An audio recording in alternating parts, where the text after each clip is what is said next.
to you. Hello. Happy Bobby Hello. Bonilla Day. Hi. What?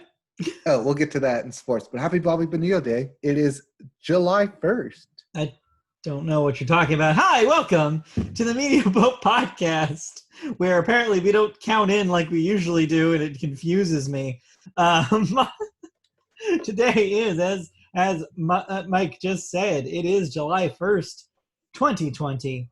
Welcome to another marooned edition of the Media Boat Podcast. If you don't know what the Media Boat Podcast is, it is a podcast. I mean, it's right there in the name. It does what it says on the tin. A podcast specifically about movies, television, video games, and music, not necessarily in that order. My name is Matt. His name is Mike. I'm Mike. He's Matt. We're going to talk a lot about thoughts, maybe, some news, maybe. Eventually, we'll get to talk about The Last of Us Part 2. Yeah, we'll get there. But first, we start with movies. First, and it seems to talk about that. But yes, first, we talk about movies, and there was some movie news, but it's movie news that is not surprising at all to anyone. Yeah. First up, AMC Theaters has changed their mind again, not only just about the masks like we talked about last week, but this time about when they're opening their theaters. They are pushing back their reopening 2 weeks. The move comes as coronavirus rates continue to rise in the United States and after Hollywood blockbusters have delayed their releases by several weeks. Warner's pushed Tenet to August 12th, and Disney has pushed Mulan to August 21st. These, again, are all subject to change, and I'm sure they will. AMC said it now expects to open 450 of its 600-plus theaters on July 30th, end of this month. It hopes to be essentially fully operational by early August. Major markets, such as New York City and Los Angeles, have yet to allow cinemas to reopen, and studios are hesitant about distributing movies in theaters without those cities, both which account for a major percentage of box office revenues. Yeah, if you don't open in the biggest metropolitan areas that have densely... Are you even really opening then? Yeah, are you really even opening? Like, the numbers are just not going to be there. Yeah, this is both. Yeah, this is smart on AMC side, but also kind of a foreseeable future, which, if anyone has been paying attention, cases have gone up. Yeah. To expected around 100,000 new cases per day sometime in July. We have 4th of July weekend coming up, which will also cause cases to spike. Basically, everything bad that you've seen about the U.S. reclosing certain aspects and certain parts is still going to hit the movie industry and their planned reopening of having movies in theaters and people going to theaters. Yeah, it's just going to be a while until you see the numbers that you used to see, because people are not going to go even when they do open up until they're sure it's going to be safe to do so. Right. Meanwhile, those that are open are showing old movies. This little sidebar here. And I think I saw Frozen was number one movie with like 250,000 with Avengers behind it, number two. Then again, those are 2,000. Oh, Zootopia. It was Zootopia at number one.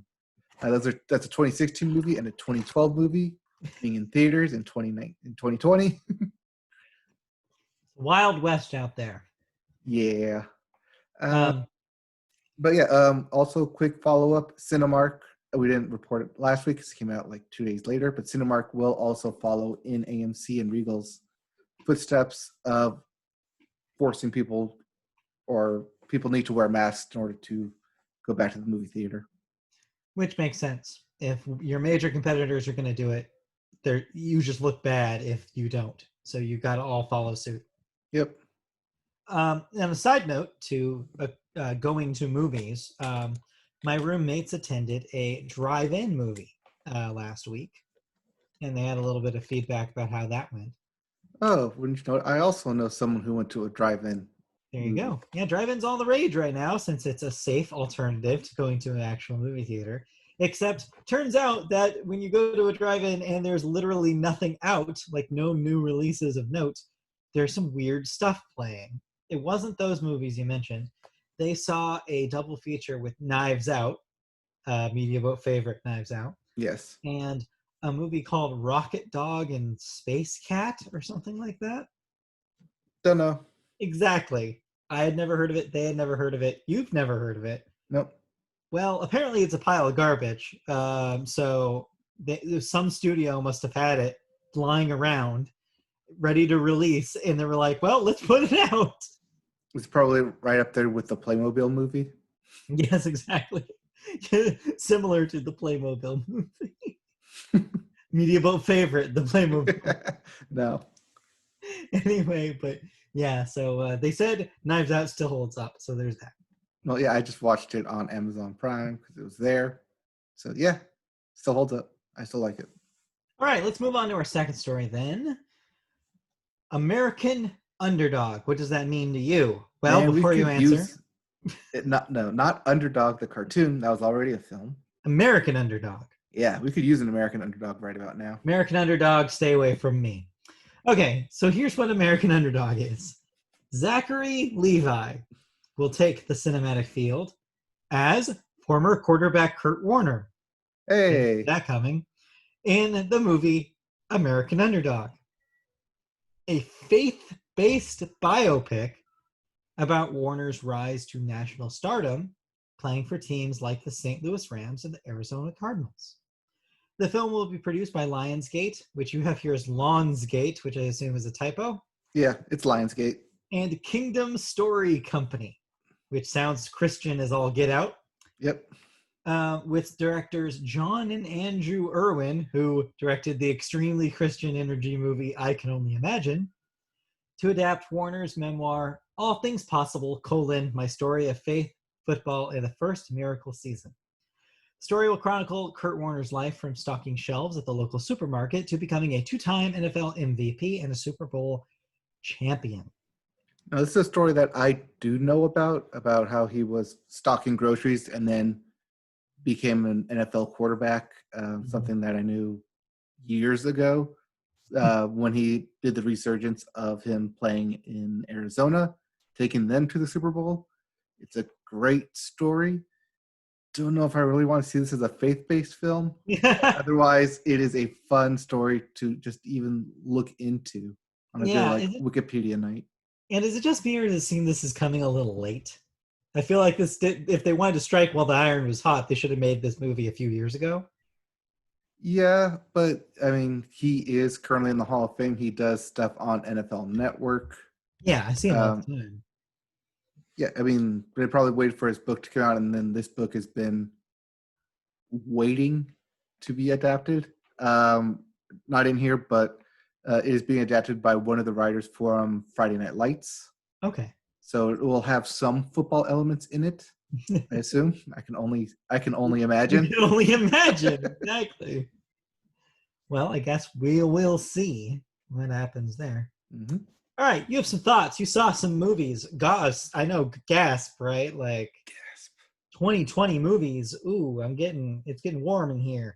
All right, tell me about movies released in the year 2020. So if you, like me, have HBO Max, you were surprised to see that SCOOB was available on HBO Max. I'm surprised to hear that right now. I had not known that was a thing. I knew they added Space Jam today, but I didn't know SCOOB was on there. SCOOB is on there. I was like, oh, this is here. I guess I'll watch it then. All right. Tell me about SCOOB !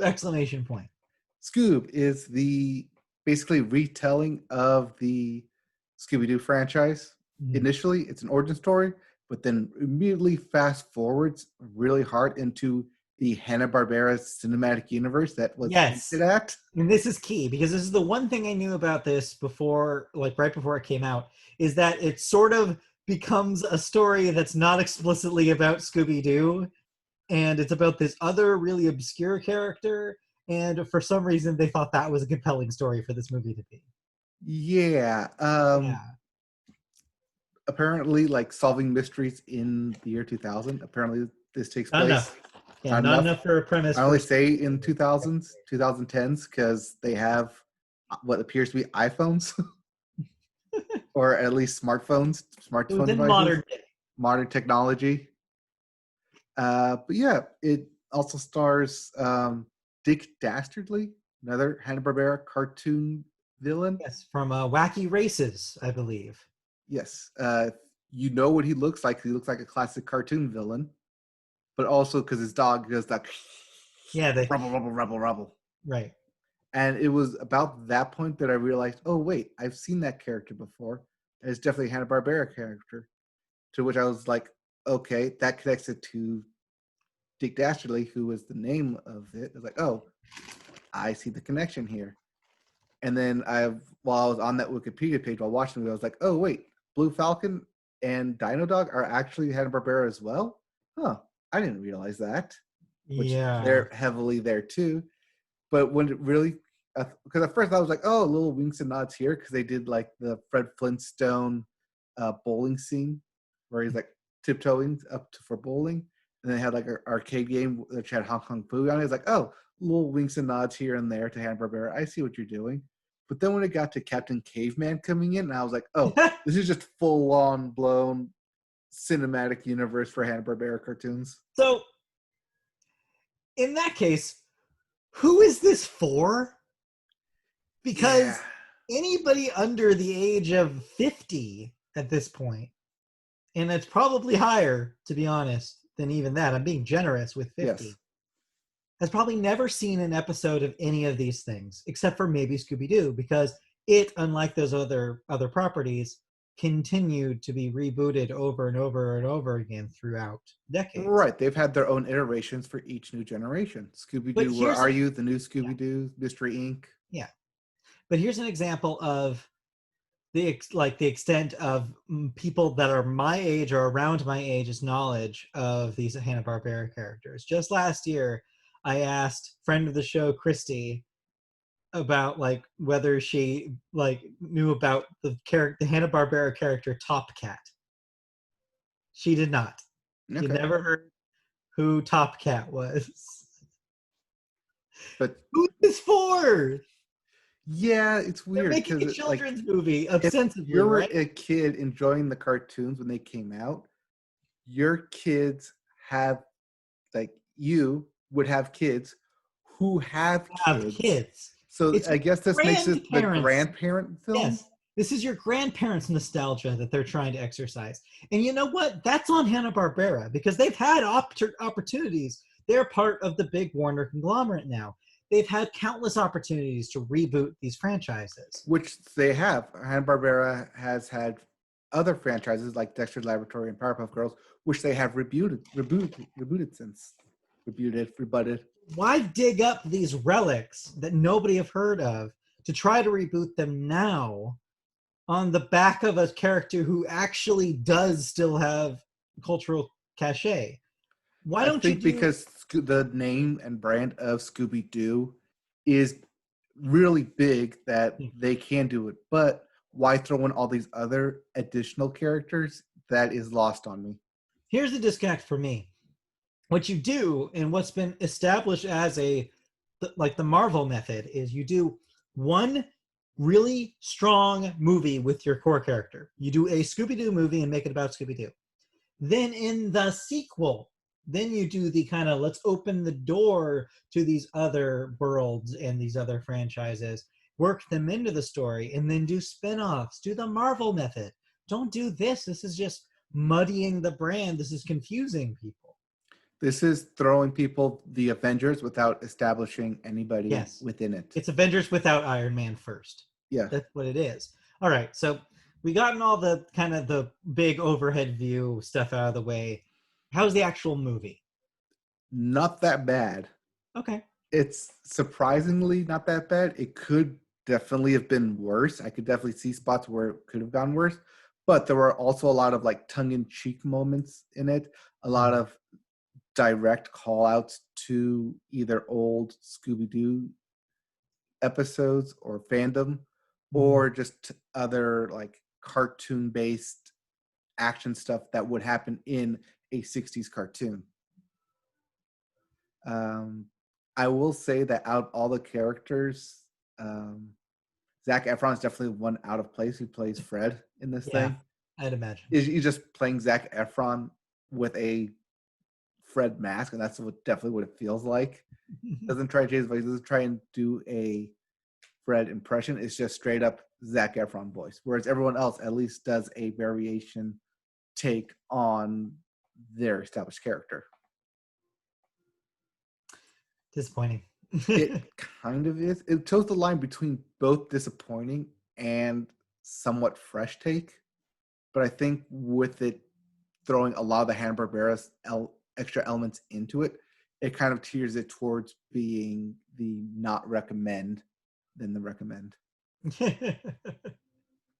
Yeah, I figured it was going to be kind of just middle. Mm-hmm.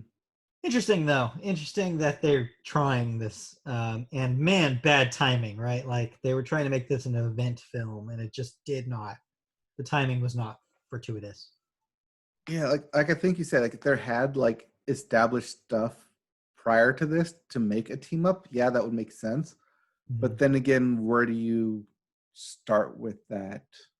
Like, who do you get to all be in it together? Yeah.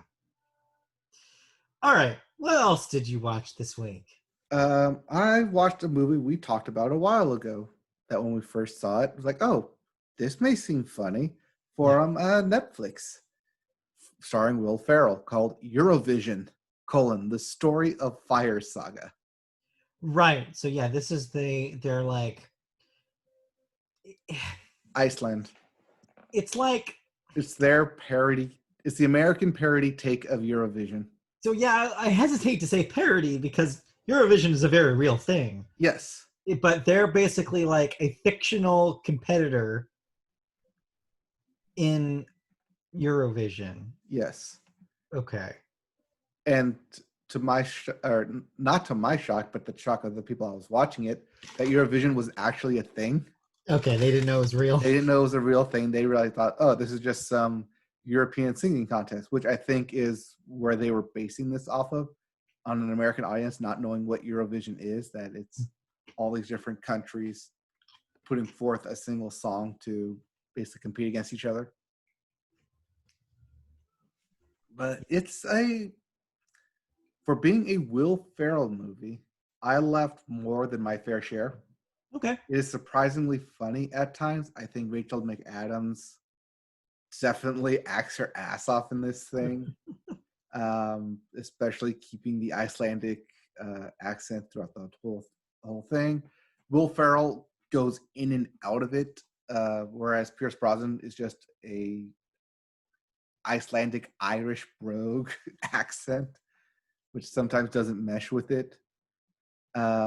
Overall, I think it's a pretty funny film. There are some moments that are definitely cringeworthy. One thing that did catch my eye, but this is for like a technical thing, is that it didn't feel like at most times it was filmed in 24 frames, but rather in 30 frames, because it did feel at times either television-esque or shot via DSLR, which is really weird and really strange. Yeah. But it started like in sequences where you think they would, like, oh, it's Eurovision. Clearly, we're going to show it in Eurovision TV show 30 frames, but rather like a party scene, which it looked like at one point it was supposed to be a long take, but they couldn't either do it or had too many things going on and too many messages. They're like, okay, we're just going to cut it up and kind of scrap that idea because they couldn't get it right. And it's like, okay, it felt weird, but what they had worked for it in the weirdness, comedic sense of it, if that makes sense. Yeah. That because it's framed in a comedy, it's okay to be weird with what they're doing. But still, it seemed like they were trying to like force a square hole in a round peg. Wait, round, square peg in a round hole. There you go. You're halfway there. Yes. Yeah, I saw this and I was like, should I watch this at some point? Maybe. But when I saw you had it on here, I was like, okay, I'll hear what he has to say about it before I pull the trigger on it. It's okay. It's not Will Ferrell's best comedy, but also definitely not his worst. see Holmes and Watson for that. Oh boy, yeah. But yeah, it's a fine Netflix film. I would definitely not pay money to see this thing. No. There's not a whole lot to positively take away, but the overall message that it tries to present, which is be true to yourself, sing from your heart, Yeah. definitely flows throughout the whole thing. And I think it nails, for that message, it nails it on the head. Okay. All right. Well, in that case, you have one more thing to talk about here. Other Netflix film, Yeah. Athlete A. This is about the Larry Nassar women's gymnastic doctor. Okay. Went to trial in 2018, I believe, 2019. And yeah, so it's about that. It's not good. It's not good. I'm only saying it's not good because the price of gold, which is the HBO version of this, did it way better. So this has been made. This story's been told in a better way already. So you're like, this is not necessary. It's also really strange because the first hour, it made me really weird because the first hour was basically setup of why are we using underage young girls to send to the Olympics for gymnastics? Yeah.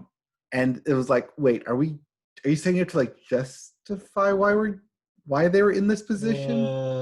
That was really weird. Yeah, that's worrying.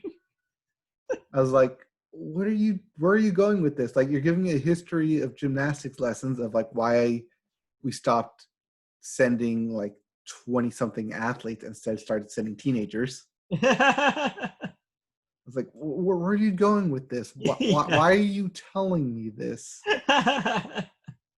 But the difference between the price of gold and Athlete A is that Athlete A tries to go after the U.S. Gymnastics Organization, right? Which is why it set all that up and tried to say that they were mainly to blame, whereas the price of gold kind of puts everyone in the blame and shows that everyone is to blame, but in a more compact story. Yeah. Of like, this person hid this person, and this person did nothing, and this person delayed, and so on and so forth. That was all big cover up.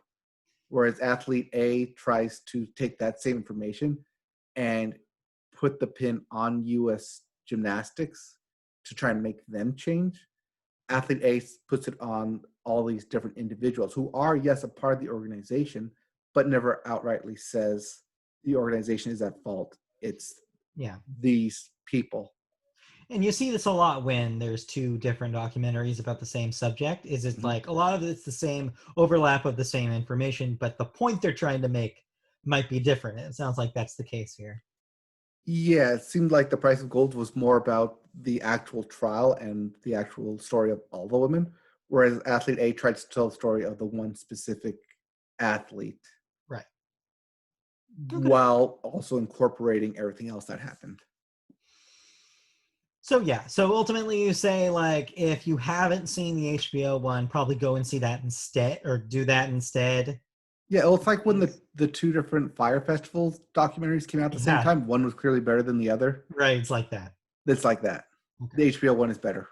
And it came out last year, too. Okay, so it's recent enough where it's not going to be obsolete now. Right.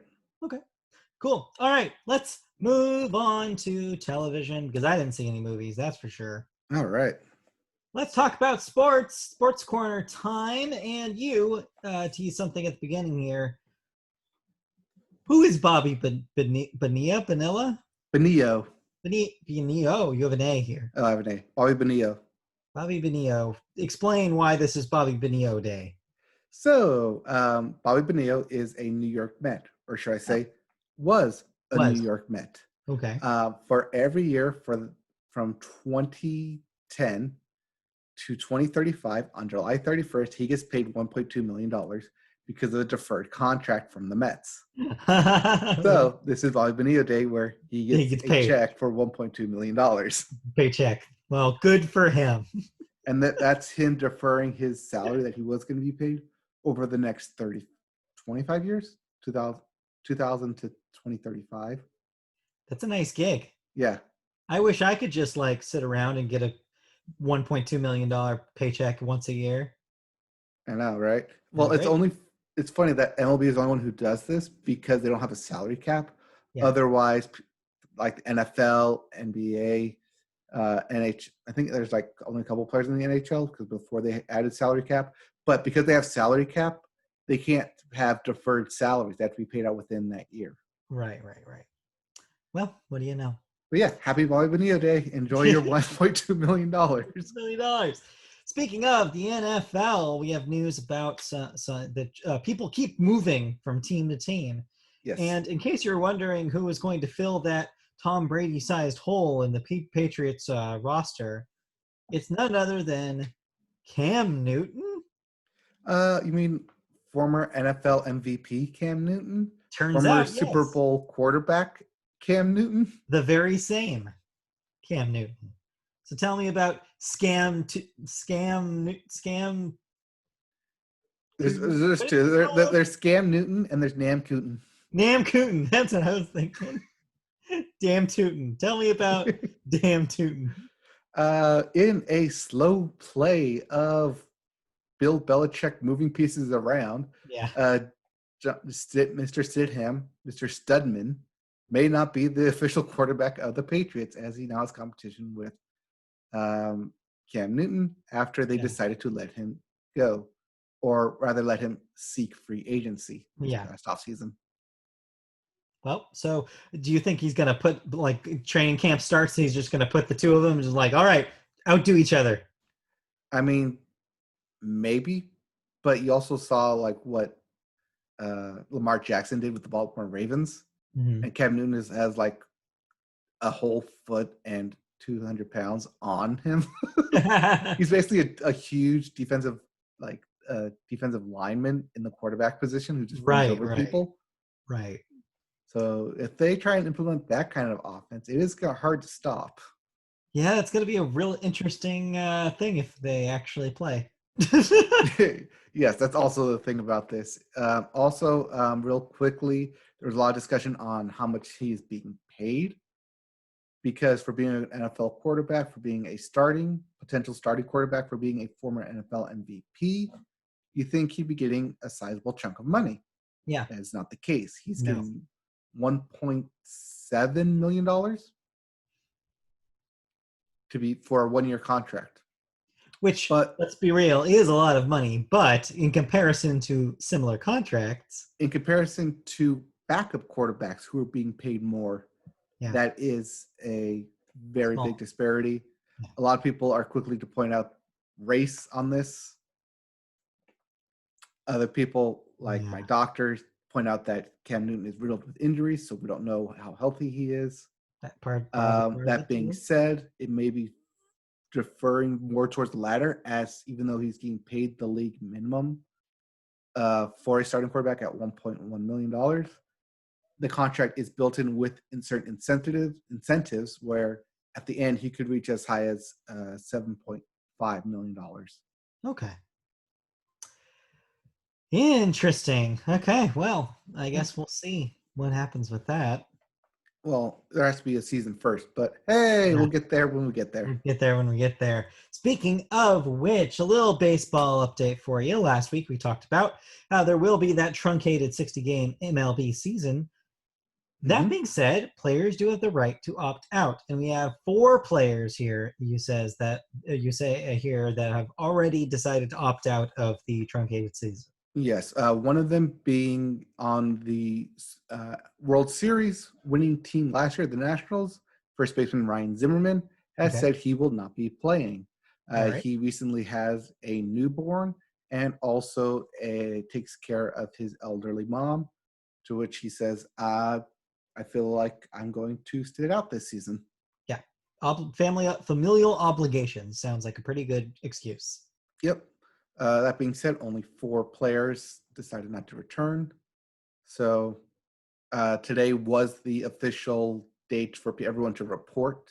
Okay. July 1st, MLB was to report to their respective stadiums to begin their 2-week training period. So if I go drive down the freeway, I'm gonna see some action. You'll see a lot of cars, a lot of really nice cars hanging out at Angel Stadium. I bet. Yes. Yeah, I'll just do a little peek in there and see if there's some baseballs flying. I'm not actually gonna do that, but I should. Yes. All right. Let's speaking of baseball, minor league baseball. We kind of already went over that this was going to be the likely outcome here, but now it's official.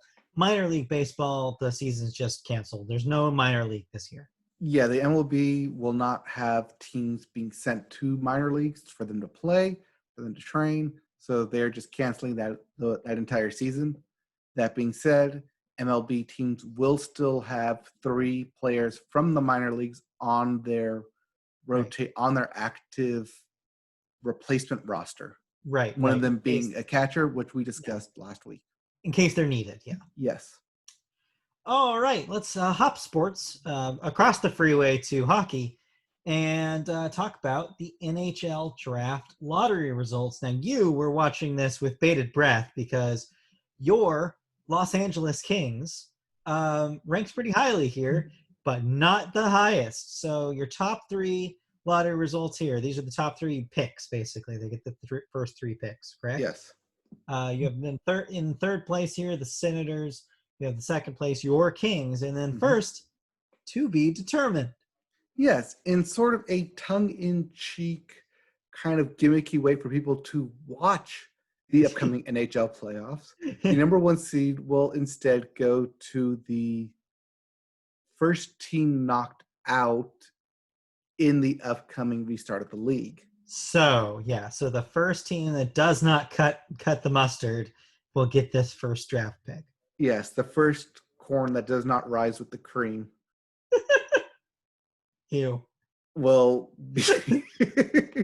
get the first pick of the upcoming draft, which is a very producer way of saying, please watch.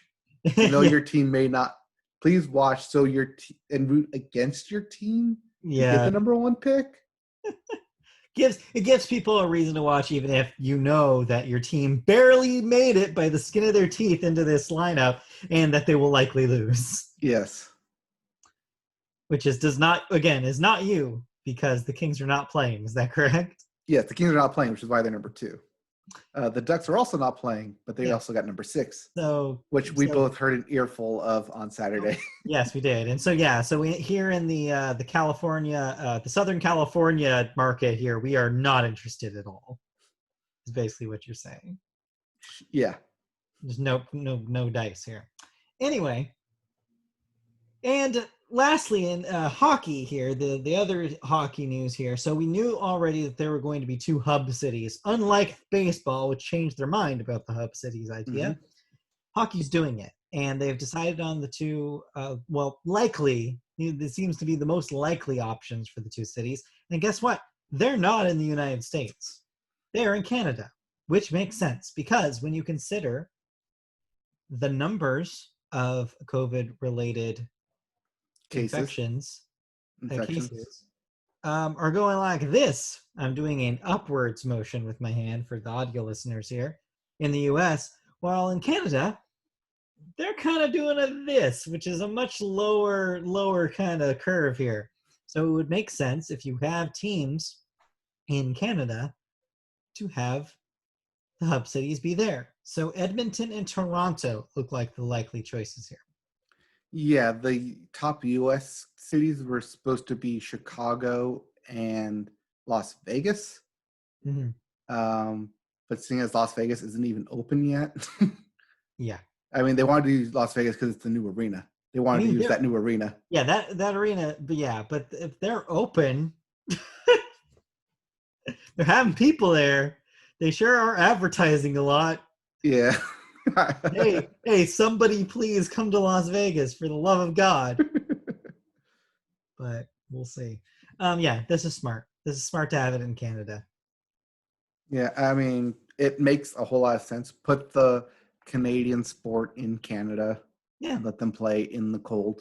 Well, yeah. it's not outdoors, but still It's still cold, in cold in the domes. cold indoor arena. Yeah. Okay, anything else in sports before we move off of sports and into television news? Real quickly, I know you're not interested, but we will have a dual Indianapolis weekend, Fourth of Okay, July weekend, with both NASCAR and the Indy 500 taking place back-to-back days so in the same place. if you like enclosed cars and then you also like open cars, do I have a weekend for you? Go to Indianapolis, Indiana, and Yeah, stand outside and listen to fast cars because you right. can't Listen get to them because in. you cannot get in and watch it. Well, that sounds fun. Yep. All right, let's talk about television news. Our first story is not about television, really. It's about streaming television. Well, Uh, it deals with CBS, Viacom CBS. yeah, that's sort of. Uh, so it's the biggest story of the week, probably because it's the biggest unfortunate financial news for people who are members of this service we're going to talk about. YouTube TV, YouTube television, which is, of course, their cable replacement solution, not unlike The Sling, cord cutters. yeah, or your AT&T. It's their equivalent to all this formerly known PlayStation View, like all that kind of stuff. Mm-hmm. I am a subscriber to this. So this directly affects me. I'll get into in a moment. But they've announced some changes happening in the YouTube world, and there's good news and there's bad news. The good news is that they are adding networks. We had previously reported this, that they were planning on making a deal with Viacom CBS and adding some of their networks to the lineup. This includes BET, CMT, Comedy Central, MTV, Nickelodeon, Paramount Network, TV Land, and VH1. So those are now available as of yesterday on your YouTube TV. No need to upgrade, you just get those channels as is. The bad news is that these additions have raised the price. The monthly price of YouTube TV will increase to $64.99 a month. This is a $15 jump from the current price, $49.99, which is a 30% increase. For new customers who have not signed up for your YouTube TV yet, this new price is starts now, as of the end of June. If you are an existing customer, the bill on August 20, by the end of August, will show the increase. So you'll have your lockdown $50 for the month of July, but then after that, you go up to the $64.99. That's a big increase. It's a big jump, and it's going to probably make a lot of people. I'm having trouble hearing you. Siri. It's probably going to make a lot of people question the financial viability of YouTube compared to other options like your Sling TVs. But they have given us the promise of more down the line. The Viacom deal will eventually also add BET Her, MTV2, MTV Classic, Nick Jr., Nicktoons, and Teen Nick at a later date. No word, though, on whether that will be rolled into the existing Everybody Gets It subscription or whether those will be in addition for an additional price, like Stars or like some of the other options that they've given. Time. So it's a lot to think about if you're either an existing subscriber or someone who is looking to be a cord cutter. And price-wise, it's getting to the point where really the only difference between a cable subscription with a traditional cable provider and one of these bundle packages is whether or not you want a set-top box to rent. That is literally the difference now. Yeah, because I think even for us paying for Spectrum, it's at $75 a month. Yeah. And that you're talking about a $10 difference there. Yeah. I looked into it a couple months ago thinking that I was going to save some money potentially. And what I found out very quickly was to get the channels I would want, and I would need to rent the set-top box. To get DVR, I would have to add the DVR package. Set-top box with DVR package would have added $15 to the $45 price. So I would be basically paying the same thing. So for me, it just didn't add Right. up, and it made more sense to stay using the YouTube thing. So now I'm caught. I'm caught in a kind of a problem where it's like, for $10, I have this thing.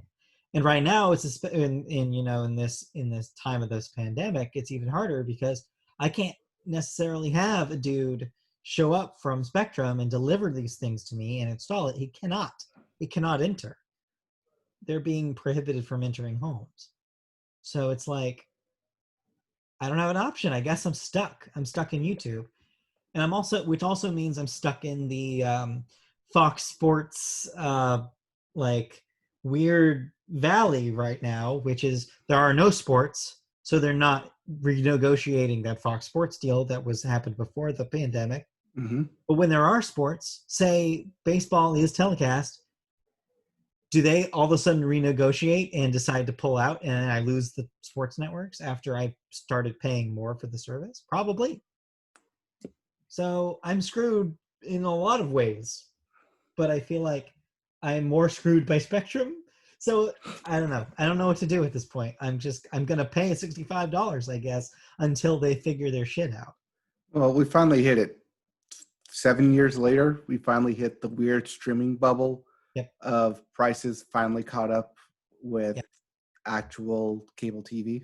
And it's the network, it's the conglomerates that did it. The conglomerates didn't want to play ball for anything less than they were already making deals for. Mm-hmm. Viacom probably came to YouTube, Google in this case, and probably Google was like, well, yeah, we'd love to have these guys. How much are you asking though? And they probably came to them with a big price tag, and they were like, that's a lot of money. Like, we would love to give our customers this, but we have to have them eat it on their end because we're spending millions of dollars presumably on this deal.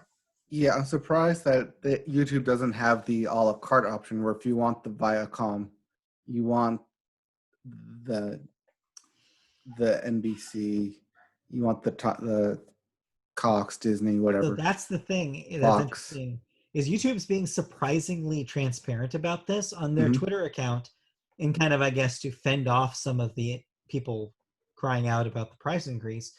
They straight up said this price increase is because when the conglomerates come to them and offer, hey, I know you expressed interest in this one network of ours, they won't give them just the one network. They say, no, you have to, in order to get this one thing, we're giving you 12 of our networks, and you cannot say no. This is yes or no. Like, we're out the door unless you get all of these. And then Google has to then be like, well, I guess if we're going to get all of these, then we have to make them pay for all of these. They said that straight up on their Twitter account. I was just like, that's awfully transparent, but I get it if you're YouTube TV's social manager and that you have to make sure that you answer everybody's question before they ask it. Right. It's a bad situation. And yeah, it's getting to the point we all saw coming, which is this is just cable. It's just cable. Mm-hmm. It's unfortunate. It's a bad showing. Possibly story of the year. I don't know. If baseball doesn't beat it. Yeah, we'll see about that. It's going to be a weird ass year. Yeah. I'm sure it's just going to get weirder from here on out. All right. Speaking of weird stuff. Speaking of the streaming future, we have some streaming news about DC Universe and HBO Max. Mm-hmm. So HBO Max launched, and a lot of people thought that it was going to roll in a lot of the content, original content especially, that Warner and DC had created for DC Universe, their DC-themed streaming service that had already existed. That service has a lot of original and returning superhero content, comic-based content, but also has comic archives that you can actually read some of the like digital versions of some analog comics. They've announced today that they are now offering a discounted rate for customers who already have DC Universe to add HBO Max to their account. So basically, $4.99 a month additional to your existing DC Universe account, which is, I believe, $8.99 a month. Yeah. Will get you HBO Max content. That is a big discount if you consider that most people pay $14.99 a month for HBO Max by itself. So it's a pretty good deal combining for existing customers. If you're not an existing customer, though, you can't do this deal. DC Universe subscribers who have already pulled the trigger on HBO Max are also not eligible. So basically, the only way you can do this is if you ponied up for DC Universe already and you have not signed up for HBO Max. Right. If you're in that DC Universe and you didn't pay for that first month of HBO Max, that's the only way you can get this discounted deal. Honestly, I thought they would be doing it the other way around. That's what I thought too. But then I thought they would be hacking on DC Universe to HBO. But this actually makes more sense when you consider that the people that already had DC Universe are their power users, because the only reason you would have had that is if you're a super fan. It's very niche content. So this is smart in a way because they're like incentivizing their existing customers to expand their already expanding HBO Max audience, not the other way around. Don't be surprised they do the same thing with Crunchyroll, where Crunchyroll has a lot of content on it by a lot of users. Yeah. Not by a lot of users, but people who have signed up for Crunchyroll but may not have signed up for HBO Max because they already get their anime binge stuff there. Yeah. It's a way for them to expand the numbers for HBO Max, which is their focus right now. Not their focus is not to expand numbers for DC Universe or Crunchyroll. Right.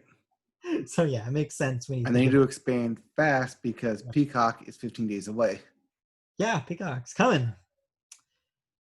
Okay, that's it for television news. You have some thoughts about something that was television related. I'm guessing this is a Disney Plus thing. Yeah, it is. I guess you could slide this into movies, but it's set up on Disney Plus as a 6-part series. Okay. And it is Into the Unknown. Cue music here. Into the Unknown. Yes. Okay, I'm not going to hit that high note that Dina Mazel can. Into the Unknown, the making of Frozen 2. All right, so this is a making of mini-series. You said 6 parts? Yeah, it's 6 parts. It details the final year leading up to the release of Frozen 2, which was, believe it or not, 6 months ago. That seems 7 months insane. Ago. November. That's crazy to me because I feel like that was years ago. Yeah, that was last November. Oh my God. That came out. Somebody on a podcast I was listening to today said the December 2019 was Star Wars whatever Last Jedi. The title is, the last movie. Yeah. Skywalker. Rise of the Skywalker. Rise of Skywalker. And I was like, that was only in December? Yeah. So yeah. Anyway. All right. So making of. Yeah. Frozen 2. It is a lot of stuff that I like as a cinematic experiencer, as someone who studied film, who likes all the backstories and who listens to commentary, not once, not twice, but 3 times, constantly.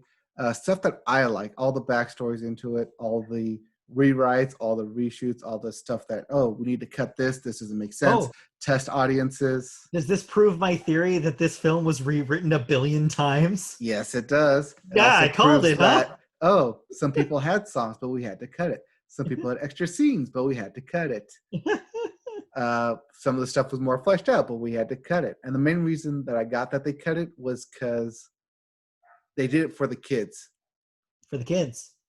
And it's the exact reason that the Olaf redoes Frozen is in the movie, because you have kids who either may not have seen Frozen 1 or may not have remembered everything in Frozen 1.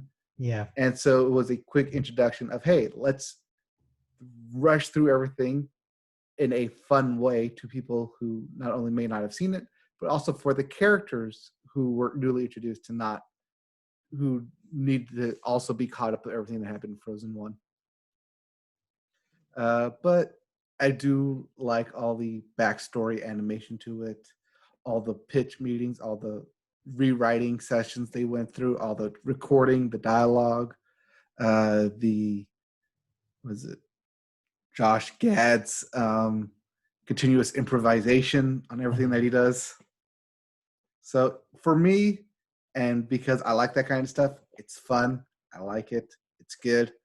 For other people, maybe not so much. It does get a little too technical at times, but it did its job and made me put on Frozen 2 again. Yeah. Which I think is what its main job is. Hey, here's the backstory to Frozen 2. Does it make you want to watch the movie again? And it did. It made me want to watch the movie again. So in that, I think it succeeded. Yeah, that sounds like something I would be into. So I should probably watch that.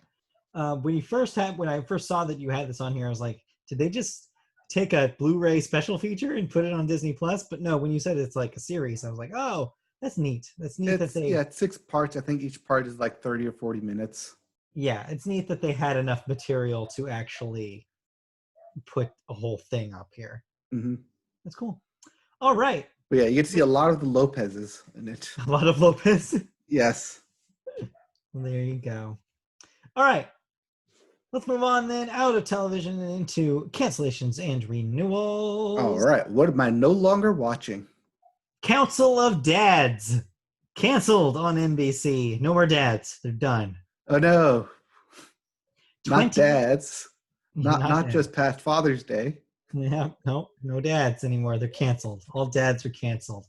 20s on BET gets a second season.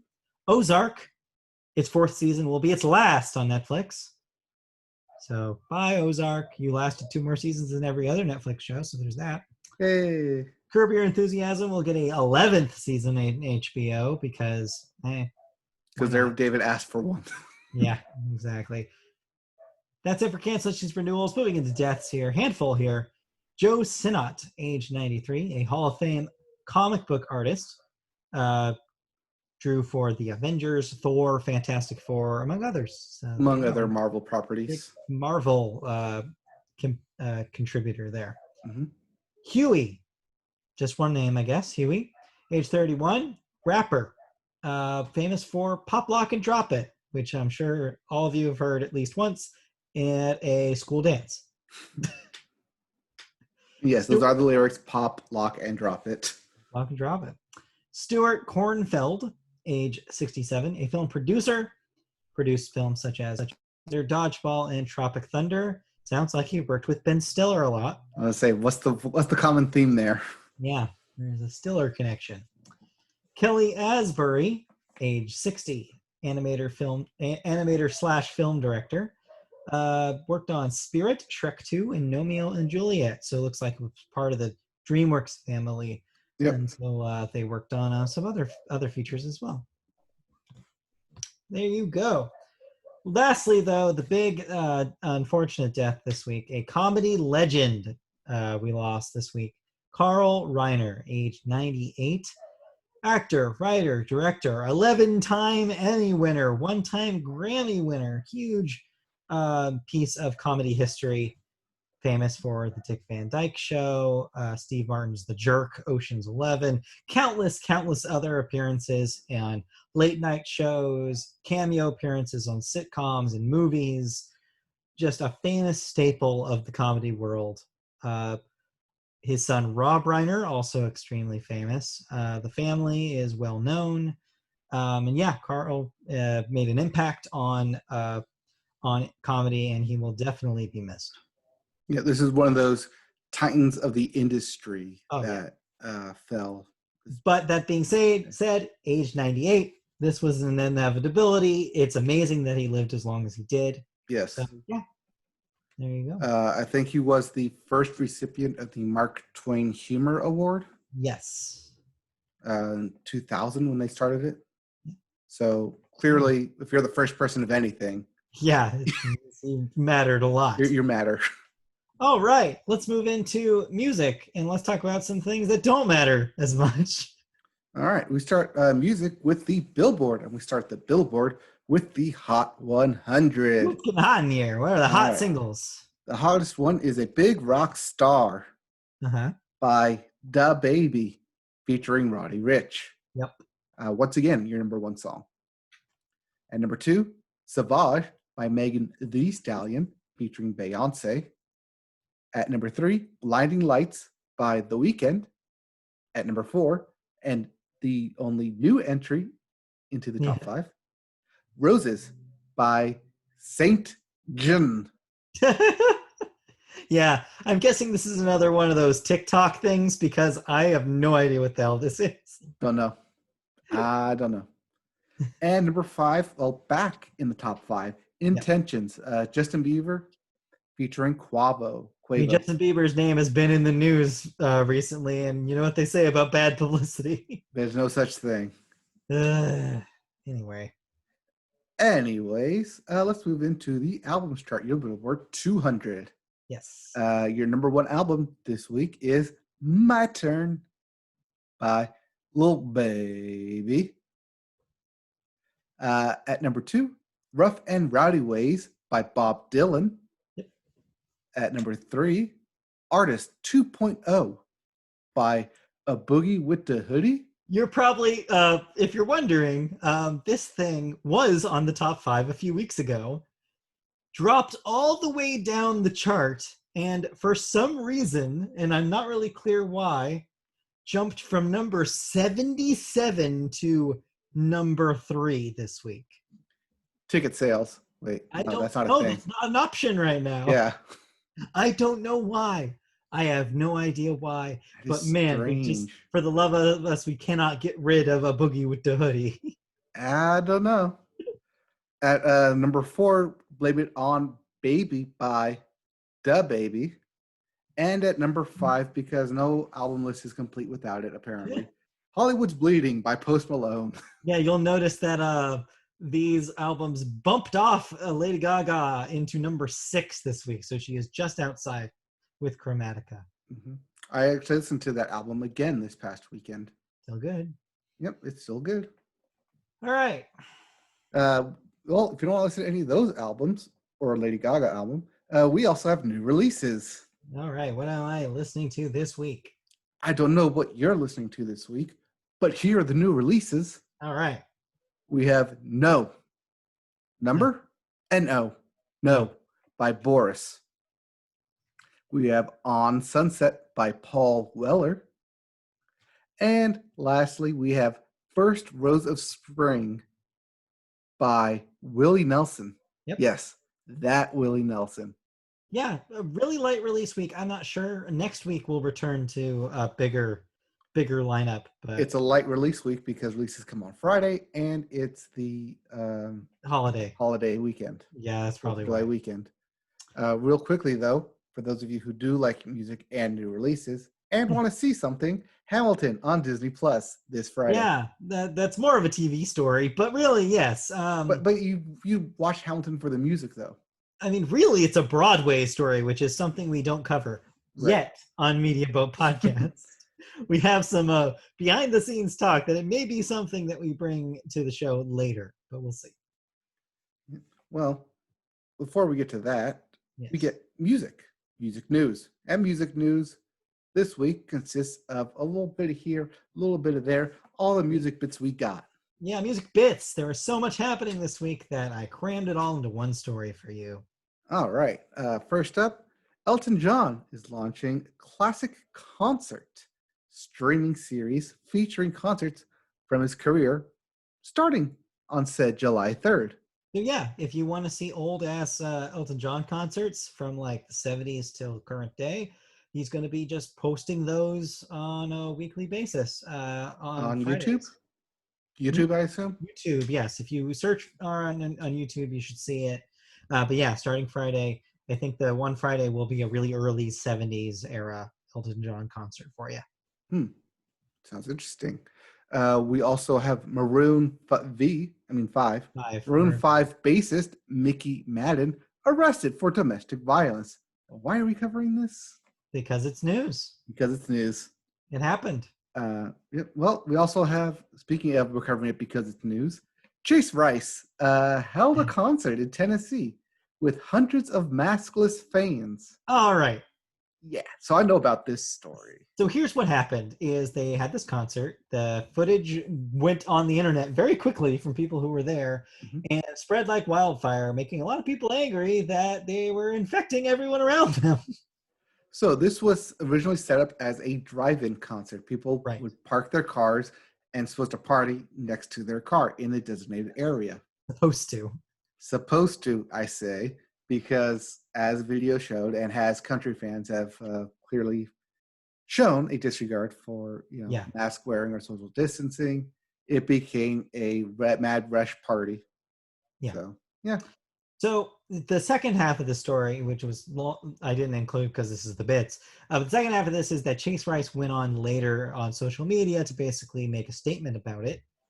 He, first of all, did not apologize or say that there was any issues. He did basically was very defensive about it. But then he did say that he recommends that for future concerts, see this like weird like Mhm. double standard of nothing went wrong, it's totally fine, but let's do it differently next time is like a little contradictory. But he said it, that basically saying like, hey, when we do this again, there are more dates for this drive-in series. He encourages people to follow the rules. Right. I believe those dates were actually taken off of his Instagram and will be put up at a later date. Yeah, so who knows at this point, but so yeah, he did not do his duty as a public figure by saying y'all shouldn't have done that. Instead, he was very like hedging his bets because he probably doesn't want to lose the diehard fans, and Hmm. probably a very large number of his diehard fans are probably the ones who are like, "Who needs the mask? Let's do this. Like, let's do this again." It's like, just don't have the concert, man. Just don't have the concert unless you're confident that it's going to be safe for the people who go to your concert. I don't know. My Well, opinion. it's Tennessee. It's Chase Rice. Maybe not a lot of people would show up. No, there were lots of people there. Well, any excuse for people to go out and Anyway, gather. let's keep bitten on here. Anyways, let's keep up bitten on with MTV VMAs, an award show, something happy. Yeah, sort of. Sort of, as it will be held at the Barclays Center with limited to no audience. I assume this means that only the award, either winners or people nominated, will be there Yes. with relegated staff. So yeah, we had briefly talked about this when it was theoretically offered. This is confirmed now, though. The city gave them an okay. Mm-hmm. But yeah, so chances are this will be you fly in the celebrities, you distance them, and then you have them do the performances and the award acceptances with no audience or limited audience. So that's what they're going to do. Hey, someone's got to get their Moon Man. I guess so. Yeah. We also have independent music blog Stereo Gum launches crowdfunding campaign alongside benefit compilations. So here's what happened here. So Stereogum used to be independent originally when they launched. Were independent Yes. for years. Got bought by by Billboard. We're a Billboard affiliate for I want to say 2 to 3 years. But at the beginning of this year, in January, the editor in chief basically bought back the site and made it independent again. So from January to the beginning of the pandemic, they were doing fine and they were ready to do a site relaunch and they were all prepared to like enjoy being independent again. Then the pandemic happened and apparently ad revenue tanked for them. They had to run like 1 billion obtrusive ads on their site right now in order to make up the money. So ultimately, the EIC was like, "This sucks. This sucks as an experience for our readers, and this is not going to do." So the solution to their problem is they started a crowdfunding campaign on Indiegogo that launched this week, and to help promote it, they've done a compilation with several of artists that are associated with the website. So basically, a lot of names I would recognize, and not that many that you would. And they're doing covers. It's covers of songs from the 2000s. So yeah, so like there's a band doing a cover of Cake. There's a band doing a cover of like to basically think of like like buzzy 2000s bands, and they'll probably will be covered here. So yeah, if you are interested, go to Indiegogo, search Stereogum, you'll find their crowdfunding. They have a flexible goal, so like they're trying to just make as much money as they can. And then yeah, there's a bunch of incentives like T-shirts and sticker packages and a Zoom launch party. It's pretty fun, and yeah, everybody who donates at least $5, I believe, will get this compilation album. So Very cool. So check that out. check that out. Indiegogo for Stereogum. Yeah. Speaking of awards, the BET Awards took place with streamed performances by Lizzo, Well, Chris Brown. I don't have the performances here. There were several performances, but Oh, the names I have here were the major winners of the night. okay, so major winners were Lizzo, Chris Brown, Yeah. the Baby, and Megan Thee Stallion. Yeah, so the bigger names from the last couple of years. Yeah, it seems like it was a kind of cool setup. They had like some of the like introduction stuff at like a studio, but then did a lot of the performances, like I said, streaming from other pre-taped locations. Like Megan Thee Stallion did a Mad Max Fury Road inspired performance out in the desert somewhere. So I'm like, yeah, sure. I mean, I think it's cool. I think it's cool that they did it, and I wanted to give it a shout out. Nice. So we could also watch all this on YouTube. So presumably these clips are available. Yeah. All right. We also have Beyonce in the news announcing a launch of a new visual album. Yes. Black is King on Disney Plus. It will be based on her soundtrack for the Lion King remake. Which, yes. When they came out, I pointed out had a lot of African influence on it. Yes. So this is her third visual album, if you're counting the one for the self-titled album Beyonce, then Lemonade. And now this. Though, yes, unlike those two, this one is based on something that was already released. I'm not sure if there will be original content beyond the songs used on the Lion King soundtrack, but I guess we'll find out when this thing launches. I did not see a date, but later this year. Well, coming to Disney Plus, which we have. We also have the Dixie Chicks officially changing their name to the Chicks and dropping the Dixie in their name. Yeah, I think good intent here. Like, I think that it makes sense why they're doing it. But really, that's the name? The Chicks. Just the Chicks. Okay. I mean, sure. I guess Lady Bird wasn't an option. Just the Chicks. The D Chicks? Yeah. Maybe not so much. The last bit that you skipped over is just a follow-up from last week's story about Justin Bieber. Oh, I didn't skip over it. I was going to go back to it because it deals with Justin Bieber. Yeah, it's just a real quick follow-up from last week because he's getting litigious, y'all. Oh, yeah, he is, because Justin Bieber files a $20 million lawsuit against Twitter users responsible for his sexual assault allegations. So, yeah, again, totally normal behavior for a guy who definitely didn't do any of these things. Mm-hmm. Anyway. Again, watch this being settled out of court. Yeah, exactly. It'll be settled, which is how these, if I can just real briefly step onto the soapbox here, it's how these abusers usually cover up and move on from their abuse and act like nothing happened, is that they do settle these things out of court. All right, I'm stepping down. All right. Anyways, actually, you want to get back up there? Because you have some thoughts. I'll be really brief with these thoughts, and thankfully they're not political. Well, actually, they're not that political this week.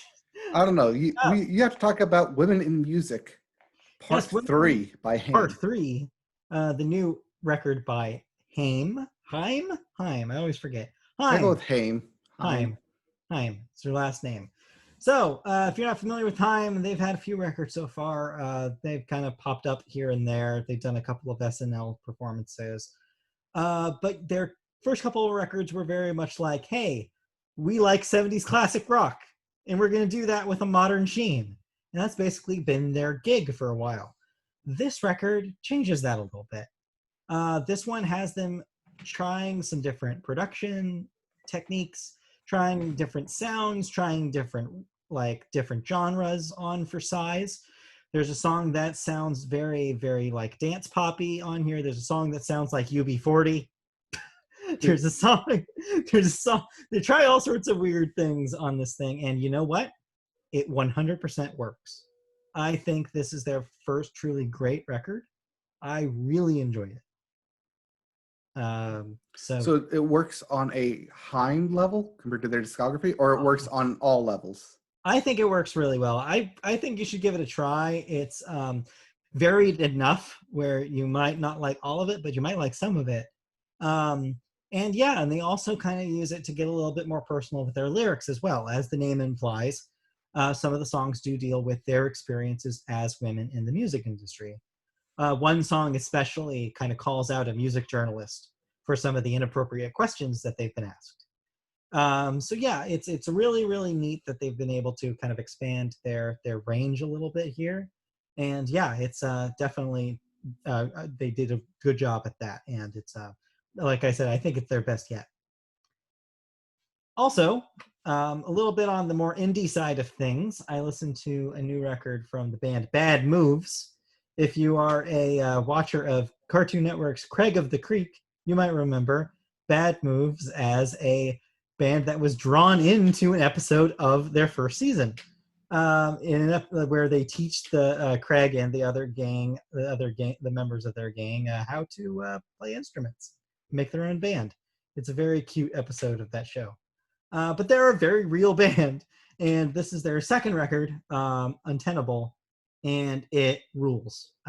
It's a pop punk like ode to the woes of capitalism. There's a handful of songs here just about like not being paid for labor, about being forced out of jobs, about like the struggle of being kind of paycheck to paycheck. It's really important in this time to like have a band like just railing against the beast of capitalism like this. It's catchy, it's just driving, it's a lot of fun, and probably one of my favorite things I've heard all year. So it rolls, and I want to give it a shot. Against the Machine. Yes, the Raging Against a Machine, you could say. It doesn't sound anything like Rage Against the Machine, though. I should warn you. Okay. But yeah, so if you enjoy kind of like pop punk stuff, kind of close to that Jeff Rosenstock record I talked about a few weeks ago, you'll enjoy this Bad Moves record. It's a lot of fun. And that's it. That's all I listened to this week. All right. Like I said, I listened to the Lady Gaga Chromatica album. I also listened to Dua Lipa's Futuristic Nostalgia because I was in a pop mood this weekend. Well, there you go. Had more than enough. Yep. All right, let's move on. All right, let's move on to video games. Why don't we? And why don't we start with new releases with Iron Man VR for the PlayStation? Finally. No, this is different. I know, finally. And this is different from the Marvel Avengers game from Crystal Dynamics. Yeah. 2 different games. Both feature Iron Man, though. It's a standalone Iron Man experience. You are Iron Man. But it's Iron Man VR, so... In VR. Yeah, could be good. We also have Trackmania for the PC. Yep. Catherine, full body for the Switch. Yep. NASCAR Heat 5 for the PlayStation, Xbox, and PC. If you haven't played the first 4 games, that's okay. I'm pretty sure you can just jump into this and let it rip. All that NASCAR lore, you're going to miss all of it. And lastly, we have Superliminal on the PlayStation, Xbox, and Switch. Mm-hmm. All right. Our first story has to deal with Animal Crossing. Oh. As Animal Crossing, New Horizons will get its summer update on July 3rd. That's this Friday. A lot of stuff dropping this Friday. Popular Friday. All-day weekend. Yep. Bringing diving, new sea creatures, characters, and mermaid DIY recipes with it. You've been living next to the ocean in Animal Crossing for months, and now you can finally jump into it for a swim. Dive in, and you'll find new oceanic bottom dwellers like eels, anemones, and starfish that you can then present to blathers. Another new addition is a cute little guy, Pascal the Otter, who will swap scallops for mermaid-themed DIY Why does recipes. it sound like you're doing like a children's story right now? Is Animal Crossing not a children's story? No, it's serious. It's about debt. You're right. Gulliver is back too, although he seems to have had some kind of pirate makeover for the summer season. So there you go. More Animal Crossing. That's really Hey, new Animal Crossing updates. This follows, of course, their past Easter update with all the eggs and their recent butterfly update, bug update. Yeah, well, the bug off was like a competition. Okay, the most yeah. recent thing was wedding season, which was their June event. So That's what it was. All the weddings, all the animals getting married.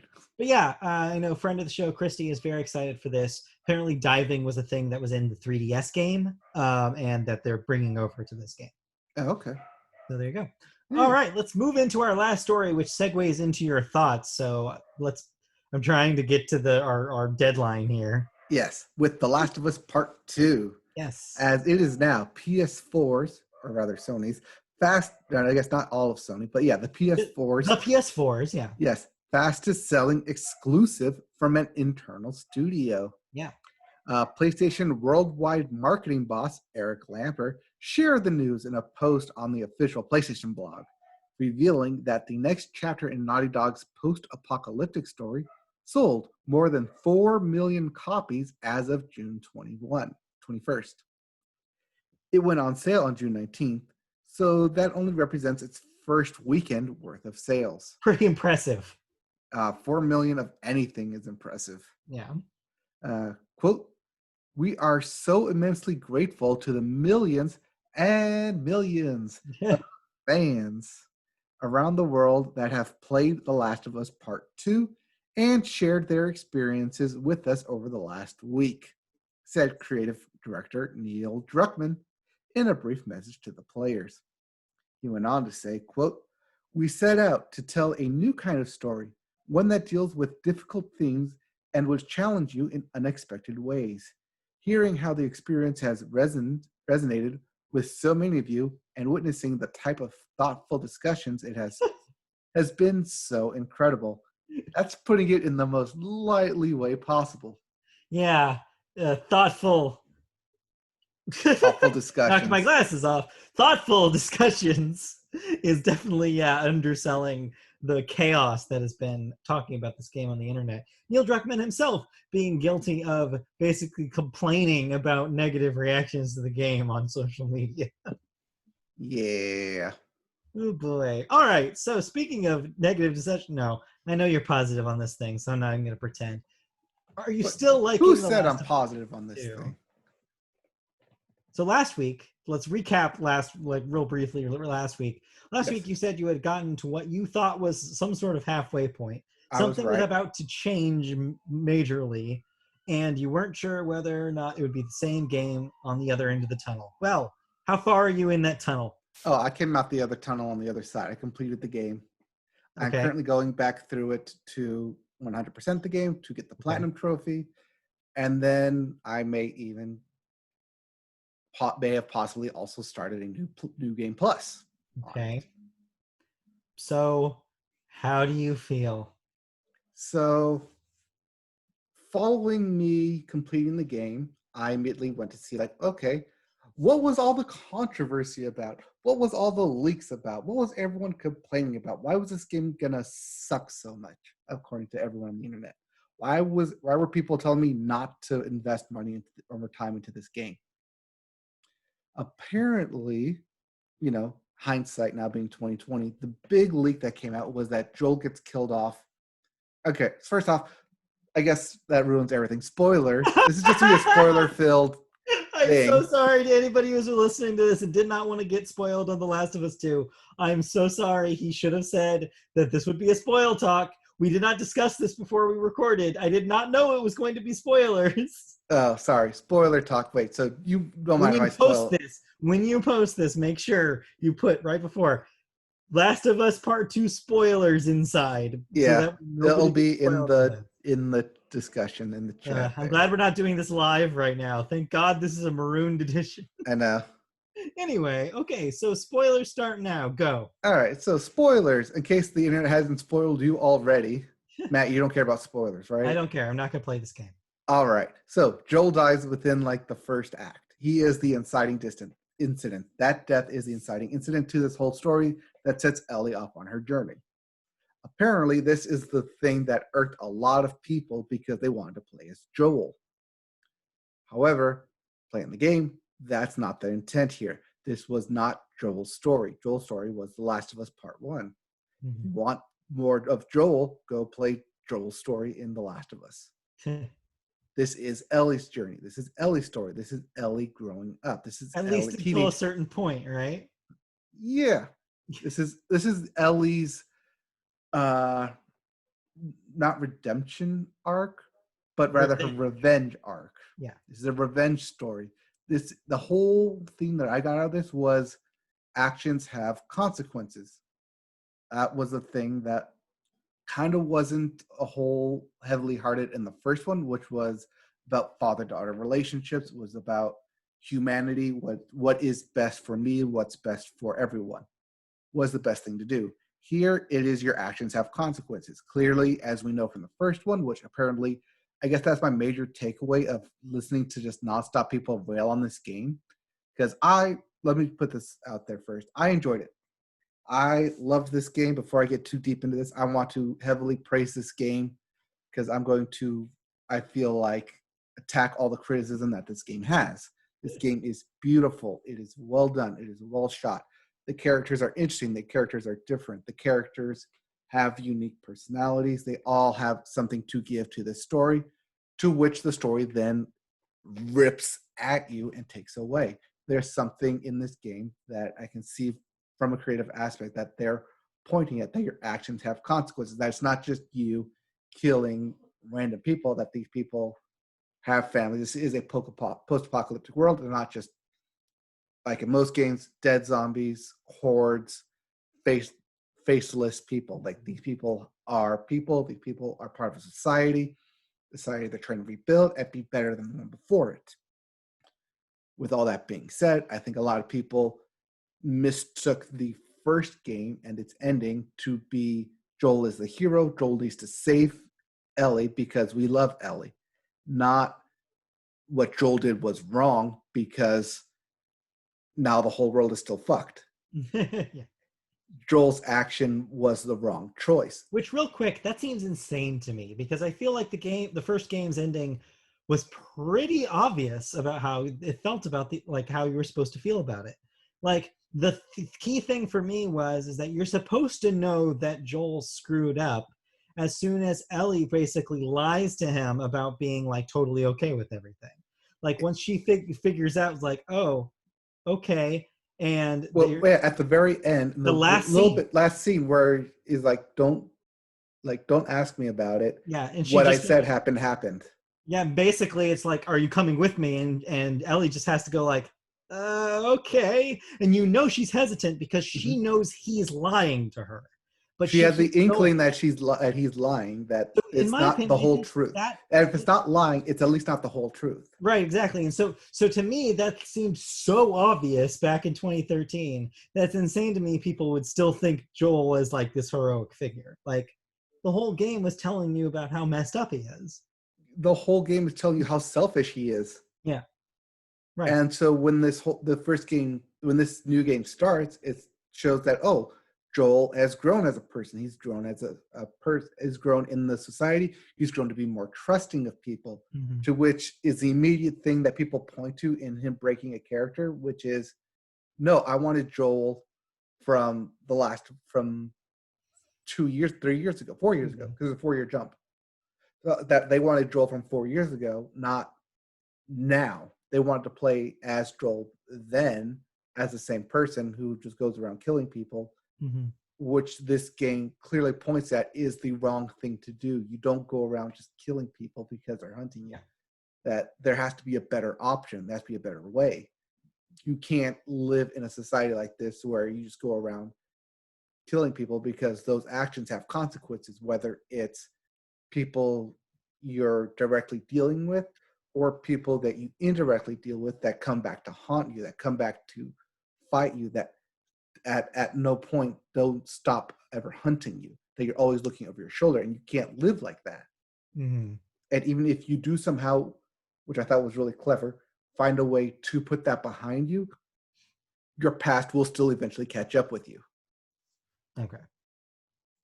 And I think a lot of people just completely ignored that aspect as soon as Joel died, because it's like, oh, I don't care. You've completely ruined this game for me, which is wrong. So A real wrong way to quick. think about it. So is this the bulk of the criticism you've seen is based on this? A bulk of the criticism I've seen is based on that, yes. Okay. The other criticism I've seen is that you're playing as the quote-unquote villain. And that Yeah, I've seen that take. And that is where I was last week, where I just started playing as Right. Abby, the villain, and how people didn't. Yeah, I want to put quotes around that, the antagonist, because she's not the villain of this thing, because there are no good people in this I was game. gonna say, but like we said last week, which is this is a game where you have to go in understanding that nobody's good. Right. Nobody's classically good. Everybody's out for themselves.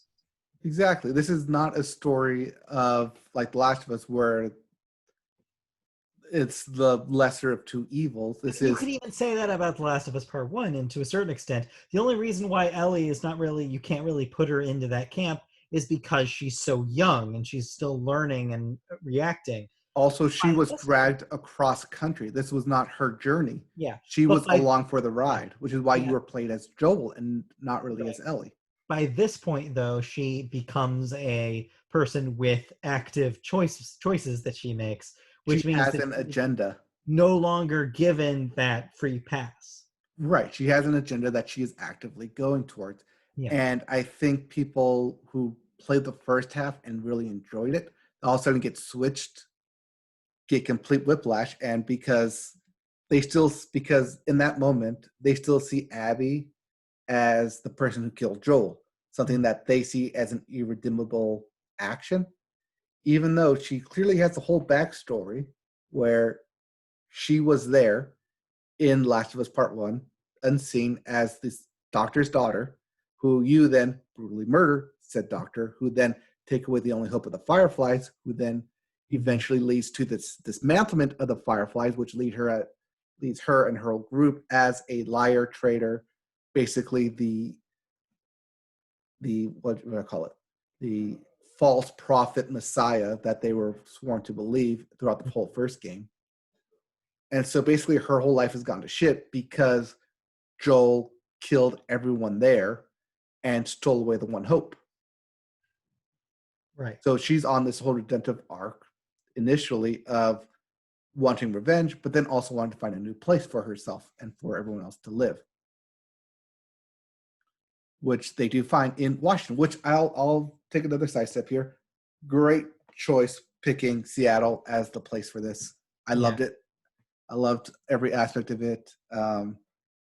I love seeing new cities in this whole post-apocalyptic world, detrimental everywhere. It's really nice to see. Also, with that, let me see here.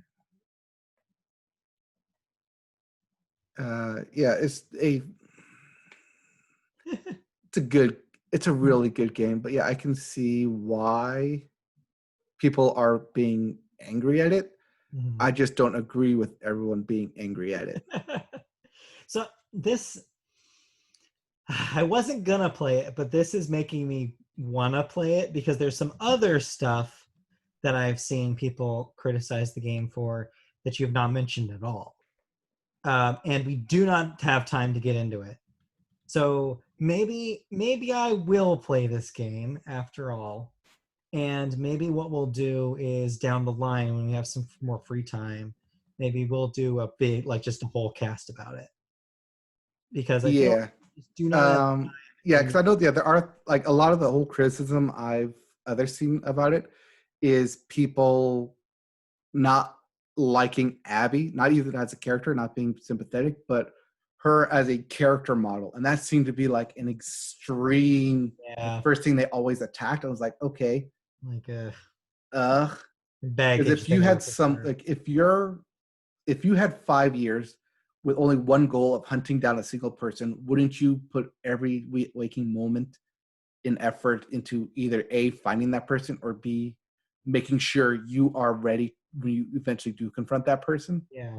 And that is something that I think people miss in the 4-year gap. Or just don't care about. Or Yeah, just blaze past because they have an agenda. right. Yeah, Or it's either they have an agenda or they think other people have an agenda that they're trying to put forward and they don't want to accept it. exactly. Okay, well, tell you what, I got holiday weekend coming up. Yep. Maybe I'll pull the trigger on this thing, and yeah, maybe we can record a separate podcast for this so that way we can like kind of have more time to really get into the nitty gritty about it, because I think it's very telling that there's so much to say about this game that you have not talked about the gameplay at all today. No, but That's what I'm saying. yeah, Is there's a lot going on in this game. There's a lot story-wise, a lot gameplay-wise. There's a lot that went into making this game, but it's too much time for us. Yeah, there's not enough time to go into it. So yeah, I mean, unless you want to spend another hour on this. No, which you I don't cannot. want to. So what I'll say is that Media Boat Podcast will do a special Last of Us 2 Part 2 thing.